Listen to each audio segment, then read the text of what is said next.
کتنی بڑی بات ارشاد فرمائی، فرمایا لا تقنطوا من رحمت اللہ، تم نے میری رحمت سے نا امید نہیں ہونا۔ اللہ کی رحمت سے نا مالک کیا ملے گا؟ فرمایا ان اللہ یغفر الذنوب جمیعا، اللہ سارے ہی گناہ معاف فرما دے گا۔ تو جن لوگوں کو اللہ کی رحمت پر نبی کریم علیہ السلام تشریف فرما ہے، امام غزالی نے لکھا ایک بدو آ گیا، دیہاتی سادہ آدمی، سادے بندے بھی سادے ہوتے ہیں، ان کا بھی اپنا طرز زندگی ہوتا ہے۔ تو بدو آ گیا، سادہ آدمی تھا، آتے ہی السلام علیکم لے کے نا تو کوئی بات ہی نہیں کی، سیدھا سیدھا ہی کہتا یا رسول اللہ صلی اللہ علیہ وسلم یہ بتائیں قیامت کے دن حساب کس نے لینا ہے؟ تو حضور فرمانے لگے بھائی یہ تو بڑی صاف سی اور مختصر سی اور سادہ سی بات ہے، حساب تو اللہ تعالیٰ نے لینا ہے۔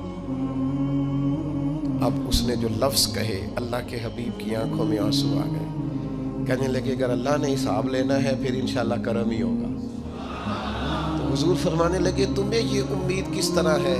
تو عرض کرنے لگے یا رسول اللہ کریم جب غالب آتا ہے تو معاف ہی کرتا ہے۔ جب کریم کا غلبہ ہوتا ہے نا، کریم بندہ جب کسی پہ قبضہ کر لے تو پھر معاف کرتا ہے، تو اللہ تو سب سے بڑا مہربان ہے۔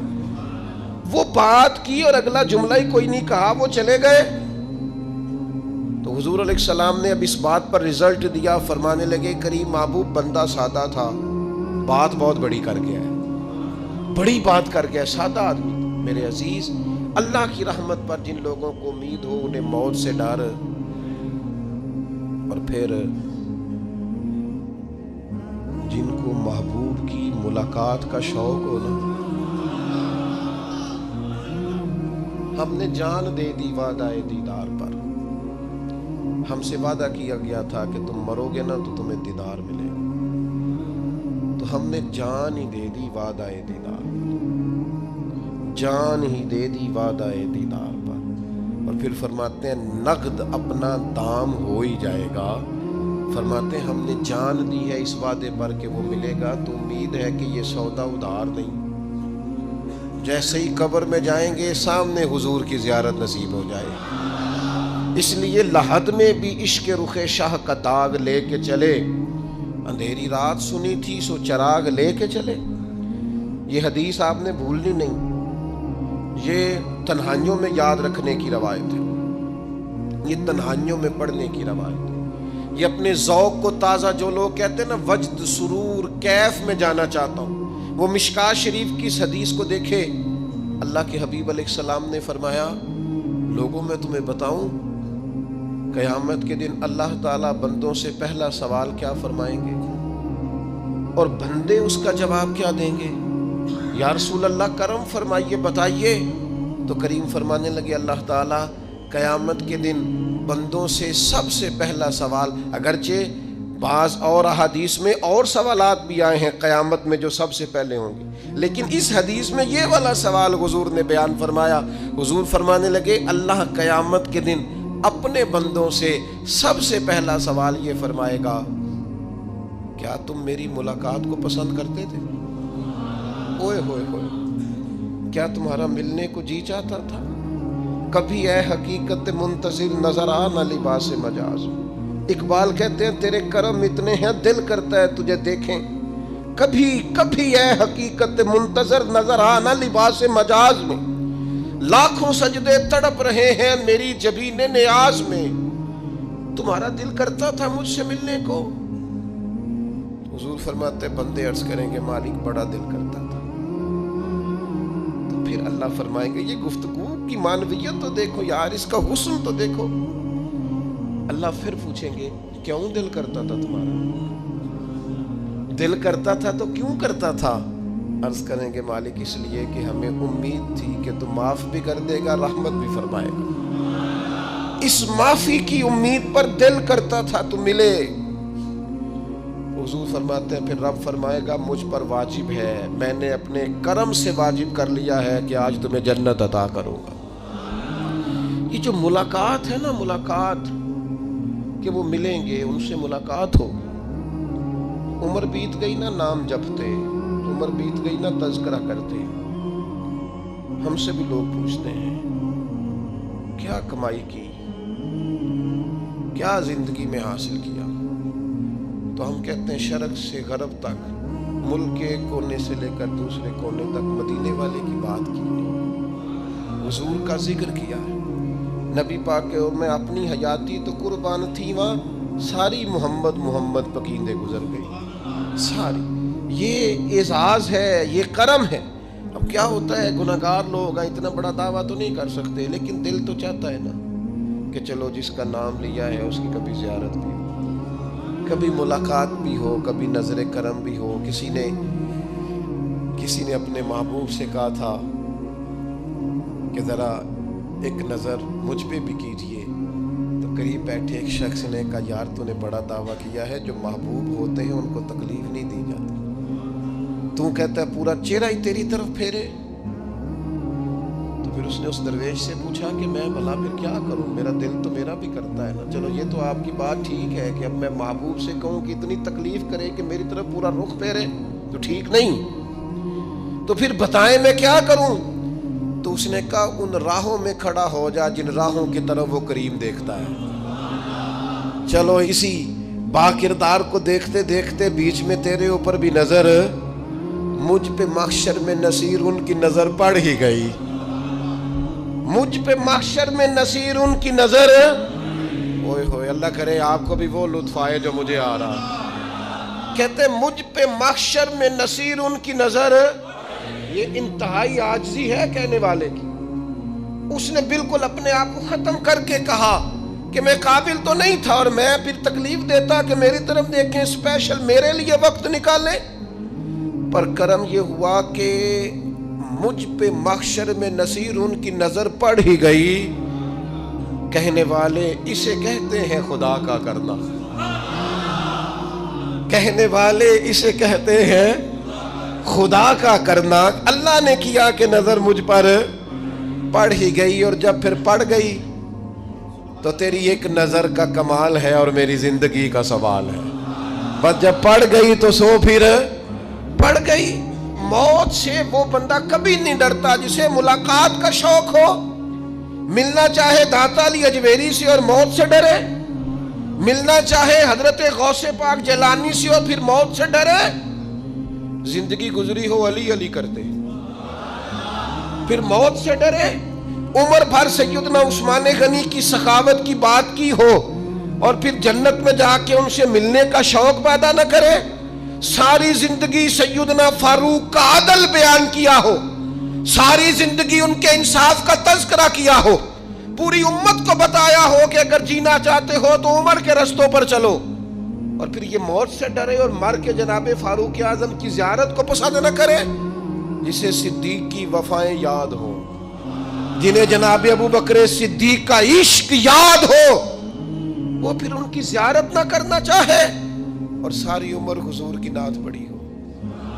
مانا نہیں آتا تھا پھر بھی کہا بلغ العلا بکمالہ کشف الدجا بجمالہ حسنت جمیع خصالہ صلو علیہ والہ سے نہیں ترجمہ آتا تھا، پر جب بھی کو پڑھتا تھا یہ بھی جھومتا تھا مولا یا صلی وسلم دائماً۔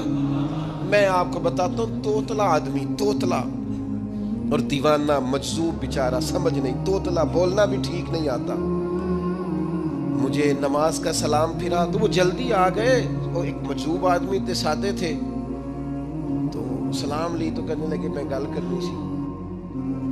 تو میں نے ان سے کہا کہ تھوڑی دیر کے بعد ملتے ہیں۔ سادہ آدمی ہے، اللہ مجھے معاف کرے، میں کوئی نقل تو نہیں ان کی اتار سکتا۔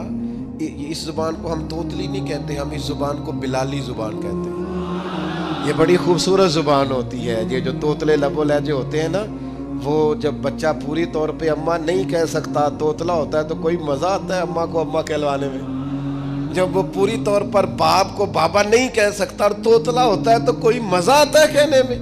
وہ جب دادی نانی دادا کہتا ہے تو دادے کا دل کرتا ہے یہ 100 بار کہے، چونکہ اسے کہنا نہیں نہ آتا، لیکن اس توتلاہٹ میں جو اس کو لطف آتا ہے۔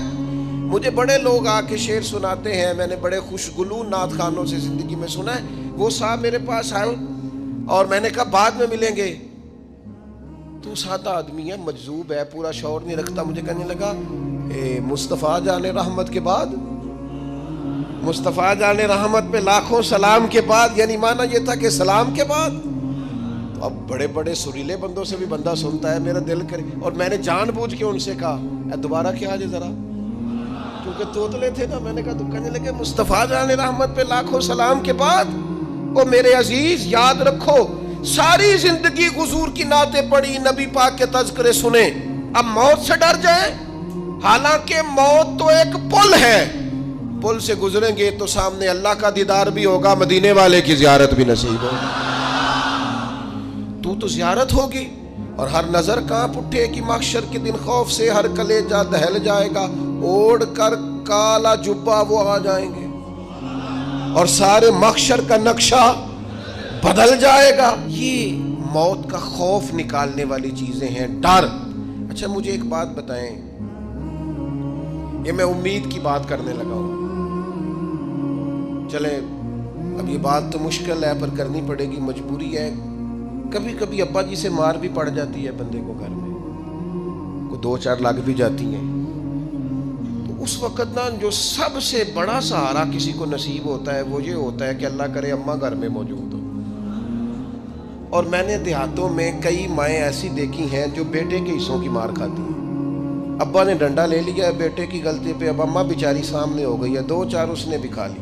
یہ بات آپ سمجھیں، موت کا خوف نکالنے کے مفہوم میں بات عرض کر رہا ہوں. اماں موجود ہونا گھر میں تو ابا سختی بھی کرنے لگے تو کسی وقت احساس ہوتا ہے کہ جناب یہ سختی نہیں ہوگی کیونکہ میری اماں، اور اماں پوری وکیل بن جاتی ہے، کہنی تو نہیں پتا وہ ہو گئی غلطی، وہ فلانے دے منڈے نے خراب کیتا ہے، حالانکہ ہو سکتا ہے اس نے اس کو بھی خراب کیا ہو، لیکن وہ اماں وکیل ہے، وہ وکالت کر رہی ہے اور وہ بے لوث کر رہی ہے. ہوتا ہے ایسے، اس بات کو سمجھ لے اچھے طور پر. موت کا خوف نہیں، ڈر نہیں، اس لیے کہ گھر میں ماں موجود ہو تو باپ کا ڈر نہیں ہوتا. تو قبر حشر میں تو رسول کریم موجود ہے، وہاں تو نبی کریم موجود ہے، وہاں تو اللہ کریم اپنی رحمت فرمائے گا بندوں پر. اس لیے خوف نہیں، پینک نہیں، اپنی غلطیوں کا احساس ضرور کریں، اپنے اعمال پر توجہ ضرور دیں، لیکن موت کے خوف تلے دبتے نہ جائیں. انشاءاللہ صبح قیامت کرم ہوگا. میرے نبی پاک علیہ الصلوۃ والسلام نے تو فرمایا ہے بس ہم نے ایمان کامل لے کے جانا ہے دنیا میں. حضور نے فرمایا ہے جس طرح 14ویں رات کا چاند چمکتا ہے اس طرح میرے غلاموں کے چہرے چمکیں گے قیامت کے. اللہ کے رسول صلی اللہ علیہ وسلم فرماتے ہیں جسم کے جن جن حصوں پر وضو کا پانی لگتا رہا وہ قیامت میں چمکیں گے. دور سے لوگ ان کا نور دیکھیں گے، پتہ چلے گا وہ محمد عربی کے غلام آ رہے ہیں. یہ کرم ہوگا صبح قیامت، یہ عطائیں ہوں گی. اس لیے مومن موت سے ڈرتا.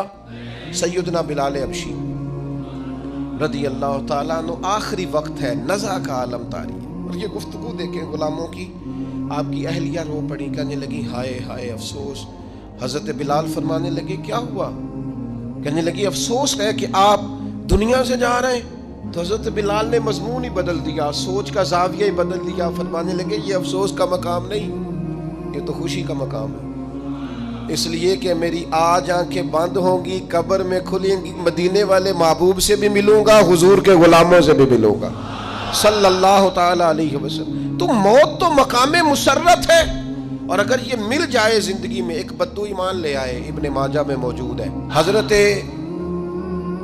ابو ہریرہ رضی اللہ تعالیٰ عنہ حدیث کے راوی ہیں، فرماتے ہیں ایک بدو ایمان لائے اور انہوں نے حضور علیہ السلام کے ساتھ ہجرت بھی کی. ابن ماجہ میں موجود ہے. تو نبی پاک علیہ السلام نے نا انہیں ایک صحابی کے ساتھ کر دیا، وہ ان کے کام کاج میں مصروف ہو گئے ان کے ساتھ. تو حضور علیہ السلام نے نا ایک جگہ سے مال غنیمت آیا، تو طریقہ مبارکہ یہ تھا کہ مال غنیمت میں سب کو حصہ دیا جاتا تھا. اگرچہ وہ جہاد پہ نہیں گئے لیکن حضور نے انہیں بھی حصہ دیا. تو وہ صحابی تو رو پڑے، عرض کرنے لگی حضور میں اس کے لیے تو ایمان نہیں لایا تھا.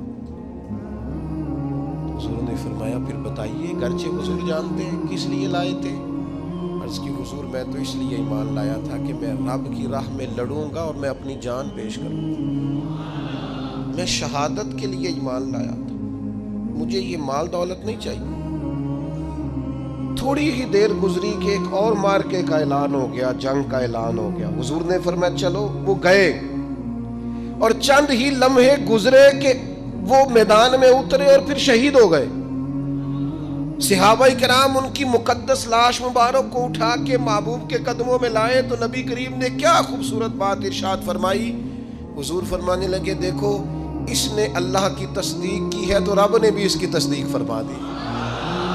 اور پھر یہ دو جملے محبوب کہتے کہتے اٹھے اور پھر حضور نے اپنا جبہ مبارک اتارا اور اتار کے فرمایا اس بندے کو نہ اس جبے میں کفن دے دو, اس میں اسے کفن دو, اس لیے کہ تو شہادت کے لیے ایمان لایا, موت کی آنکھوں میں آنکھیں ڈال کے جیا, اپنی زندگی کمزور نہ گزاری. مسلمانوں پہ کافر کا رعب طاری ہو گیا ہے. ایک تو ہوتا ہے نا کہ کوئی مدد کرنا, کوئی آگے بڑھنا, فلسطین کا نام تک نہیں لے رہے حکمران زبان سے, ذکر تک نہیں کر رہے, چینل ذکر نہیں کر رہے. اتنا رعب, اتنا کفر کا خوف, صرف اس لیے کہ ہمیں موت کا ڈر ہے. مر جائیں گے تو بستر پہ نہیں مریں گے, بیماریوں سے نہیں مر جاتے لوگ. خدا کے بندو اپنی زندگی میں اتنا خوف اگر موت کا پیدا کر لو گے. حضرت سعید ابن جبیر رضی اللہ تعالیٰ عنہ بہت بڑے فقیہ تھے. حجاج بن یوسف نے بلایا اور کہنے لگا میں تمہیں موت دینے لگا ہوں, مار دوں گا تمہیں. بڑا ظالم آدمی تھا, بڑے لوگ اس نے قتل کیے تھے. حضرت سعید رضی اللہ تعالیٰ عنہ مسکرا پڑے اور غصے میں آیا, کہنے لگا کیوں ہنستے ہو؟ فرمانے لگے تو بڑا بیوقوف ہے, تجھے کس نے کہا زندگی اور موت تیرے ہاتھ میں, یہ تو تب آئے گی جب میرا رب چاہے گا. کہنے لگا لے جاؤ ان کو اور جا کے قتل کر دو. تو وہ جب جلاد لے جا رہے تھے تو آپ اور کھل کے مسکرائے, ہنسے. یہ آپ کی طاقت ہے کہ موت کو دیکھ کے مسکراہٹ ہو, لبوں پہ تبسم رقصہ ہو, مسکرائے. جب آپ مسکرا رہے تھے تو اس کو اور غصہ آیا, واپس بلایا. کہنے لگا مسکراتے کیوں ہو؟ فرمانے لگے تیری جرت پہ مسکرا رہا ہوں, اور اس بات پہ مسکرا رہا ہوں کہ رب کتنا بے نیاز ہے, تیرے جیسے لوگوں کو بھی مہلت دے رکھی ہے. کتنا بے نیاز ہے, تیرے جیسے لوگوں کو مہلت. اور غصے, کہنے لگا میرے سامنے قتل کرو. حضرت سعید ابن جبیر رضی اللہ تعالیٰ عنہ نے منہ کعبے کی طرف کر کے پڑھنا شروع کیا, انی وجہت وجہی للذی فطر السماوات والارض حنیفا وما انا من المشرکین. آپ یہ پڑھ رہے تھے تو کہنے لگا اس کا منہ کعبے سے پھیر دو. کعبے سے منہ پھیرا تو آپ فرمانے لگے تو بڑا ہی بیوقوف ہے, میرا رب کو صرف کعبے کی طرف مقید ہے, وَلِلَّهِ الْمَشْرِقُ وَالْمَغْرِبُ فَأَيْنَمَا تُوَلُّوا فَثَمَّ وَجْهُ اللَّهِ. چہرہ پھیر دیا جب اس نے تو آپ فرمانے لگے مشرق بھی اللہ کا, مغرب بھی اللہ کا. اور اللہ فرماتا ہے تم جدھر بھی منہ کرو ادھر ہی اللہ کی رحمت ہے. یہ پڑھا تو اب اس نے لٹایا, اور جب وہ آپ کو قتل کر رہا تھا تو حضرت سعید ابن جبیر کی ایک زوردار آواز گونجی. فرمایا یاد رکھنا مجھے اسی طرح قتل کرنا جس طرح تم خود قیامت میں قتل ہونا پسند کرتے ہو. میرا آخرت پر یقین کامل ہے, محشر میں عدالت لگے گی, میں تمہیں قتل کروں گا میں. حضرت سعید ابن جبیر کی وہ جرت تھی کہ دربار سارا لرز گیا حجاج کا. حضرت سعید ابن جبیر رضی اللہ تعالیٰ عنہ کہنے لگے اللہ اسے میرے بعد کسی پر مسلط نہ کرنا, میرا قتل آخری ہو, میرے بعد نہ ہو. ڈر گئے لوگ, سہم گئے.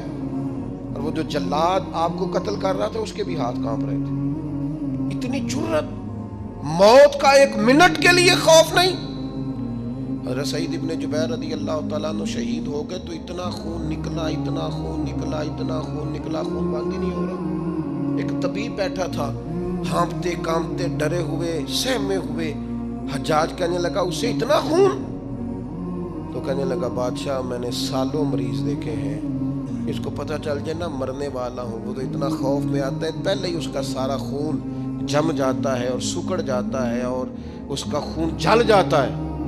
یہ جو بندہ تم نے شہید کیا ہے نا اس میں ایک رتی برابر بھی موت کا خوف نہیں, موت کے خوف سے بے نیاز تھا, اتنا خون نکلا. حضرت سعید ابن جبیر شہید ہوئے اسی دن حجاج کے پیٹ میں درد شروع ہوا. صرف 15 دن حجاج بعد میں زندہ رہا ہے, 15 دن, اور ساری رات تڑپتا تھا, کہتا تھا مجھے خواب میں آ کے پیروں سے گھسیٹتے ہیں. حضرت سعید ابن جبیر چلاتا تڑپتا 15 دنوں کے اندر. طبیبوں نے کہا تیرا جو مرض ہے یہ کوئی آسمانی عذاب ہے. میرے عزیز موت سے ڈرے نہیں بلکہ جو ظالم ہو ان کو ڈرا دیں, یہ مومن کی شان ہے. اپنی زندگی کے اندر سے موت کا خوف نکال دیں، تاکہ زندگی کے جو دن ہیں وہ جیے تو جا سکیں، وہ انسان مضبوطی سے وقت سے گزار سکے۔ حضرت علی شیر خدا رضی اللہ تعالیٰ عنہ نا وہ جیکٹ نہیں پہنتے تھے جنگی، جو کمر پہ پیچھے لوگ پہنتے تھے نا، تلوار کوئی مارے تو زخم نہ ہو۔ تو کسی نے مولا علی شیر خدا رضی اللہ تعالیٰ عنہ سے فرمایا پشت پر آپ وہ جیکٹ نہیں پہنتے لوہے کی؟ آپ فرمانے لگے پشت تو دکھانی نہیں تو کہنے لگے موت سے ڈر نہیں آتا؟ فرمایا بالکل بھی نہیں، اور فرمایا مجھے بالکل ڈر نہیں آتا کہ میں موت پر آ گروں یا موت میرے اوپر جا گرے۔ ہم تو شہادت حضرت خالد بن ولید رضی اللہ تعالیٰ عنہ ایک دن نوجوانوں کو خطاب کرتے کرتے کہنے لگے موت سے کبھی نہ ڈرنا، میں نے ساری زندگی جنگوں میں گزاری ہے، میرے وجود پر ایک ذرہ بھی جسم کا حصہ ایسا نہیں جس پر زخم نہ ہو۔ اور جو کہتے کہتے رو پڑے، فرمانے لگے یہ بات کرتے کرتے رو پڑے، فرمانے لگے دیکھ لو زندگی ساری میدانوں میں گزاری ہے، لیکن شہادت اللہ تعالیٰ نے میرے لیے وہاں نہیں لکھی تھی، یہاں اللہ تعالیٰ نے اپنی رحمت کے لیے موت میرے لیے لکھی تھی۔ تو یہ تو اللہ کا کرم ہے۔ قریب ایک بزرگ صحابی اور بیٹھے تھے، فرمانے لگے آپ کی نیت شہادت کی تھی، انشاءاللہ آپ قیامت میں شہیدوں میں ہی کھڑے کیے جائیں گے۔ تو میرے عزیز خوف نہیں موت کا۔ آخر میں 2-3 گزارشات عرض کرنی ہے۔ ایک تو میری آپ سے گزارش ہے، جنہوں نے ابھی تک قرآن مجید کی تلاوت شروع نہیں کی، وہ ابھی سے آج سے 10 منٹ ٹائم ہو تو مسجد میں بیٹھ کے ایک رکوع پڑھ کے جائیں، قرآن مجید نہیں چھوڑنا۔ رمضان کا تعارف یہ ہے کہ شہر رمضان الذی انزل فیہ القرآن، تو قرآن مجید سے دلچسپی۔ دوسری میری گزارش ہے راشن بانٹنے والوں سے بھی کہ مہربانی کریں لائنوں میں لگانا چھوڑ دیں، اور لینے والوں سے بھی میری عرض ہے کہ اللہ تعالیٰ سارا سال عطا کرتا ہے، 3-4 ہزار کے لیے کیوں اپنے آپ کو آپ تکلیف میں ڈالتے ہیں؟ سارا سال اللہ دیتا ہے۔ اور پھر میری آپ سے یہ بھی اپیل ہوگی کہ طبیعتوں میں حلم پیدا کریں، بردباری پیدا کریں، یہ بڑی ضروری چیز ہے۔ مثبت سوچیں لائیں، روزہ ہماری تربیت کرتا ہے۔ اور پھر آپ سے یہ بھی اپیل کروں گا رمضان شریف کی مقدس گھڑیوں میں صرف اپنے لیے نہیں سوچے، امت کے لیے سوچیں، بالخصوص فلسطین کے مسلمانوں کے لیے کم از کم دعا مومن کا ہتھیار ہے، وہ تو جم کے کریں اللہ کے حضور۔